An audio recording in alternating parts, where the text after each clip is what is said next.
All right, well, welcome back to the iWealth podcast, and today we're joined by Mr. Brad Connors, and we're talking specifically about goal-based investing. It's kind of a buzzword lately, and I keep hearing a lot about it. Do you want to tell us a little bit about it? Goals, Yep. not gold, right? Okay. Goals. Yeah. I mean, goals-based investing have been out there for quite a while. It's changed now where you actually have investment firms that track your investments to the goal. So you might have 4 goals, Matt. I might have 6 goals. We put those goals down. When do we want to achieve them? And then when your statement comes, it's not about did I do 2% or 22%. Am I on track for my goal? And I love that concept.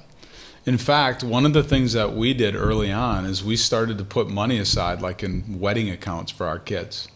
I kept on having clients, being in the business for 30 years now, I kept on having clients walk in and say, I need money for a wedding. And it wasn't $5,000.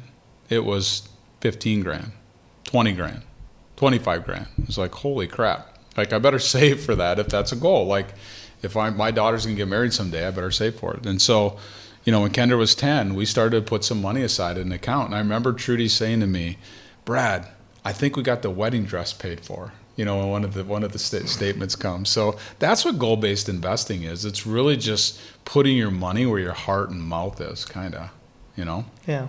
What are some goals that you would think about from an investing standpoint? So just having a 10-year-old daughter, much like Kendra was back in the day, obviously the wedding thing is in the back of my head. But the other one that's maybe a little more personal to me is the car thing. I've driven junk cars my entire life. And the idea that my daughter would have a fairly nice quote unquote reliable car very early on is a very neat idea to me. So I'm excited to get her something that is reliable early on in her driving career. I've got clients that have a pontoon fund, a European vacation fund, a 50th anniversary fund, wedding funds, college funds, like you name it, and we have it. And so it's just super fun to be able to, when you get someone that number one goal is you got to retire someday. If you want to. And if so, you need a certain amount of money to get there. When you get that done, when the retirement account's full, or you're on track for it to be full, then the extra money can go fund all these fun things.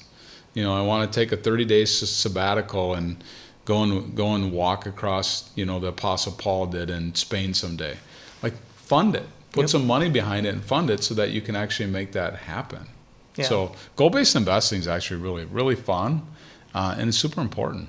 Brad, maybe the big takeaway from all of this is you can do really, really difficult things if you have something to look forward to. And so that thing that's on the horizon kind of pulls you through and allows you to get to what that goal is when it's all said and done. And if you have that on the horizon, I always like that when you're in the muck, if you got something to look forward to, that there's kind of an exit when it's all said and done. And you lay in bed at night and put yourself to sleep thinking about those future things that you want to do.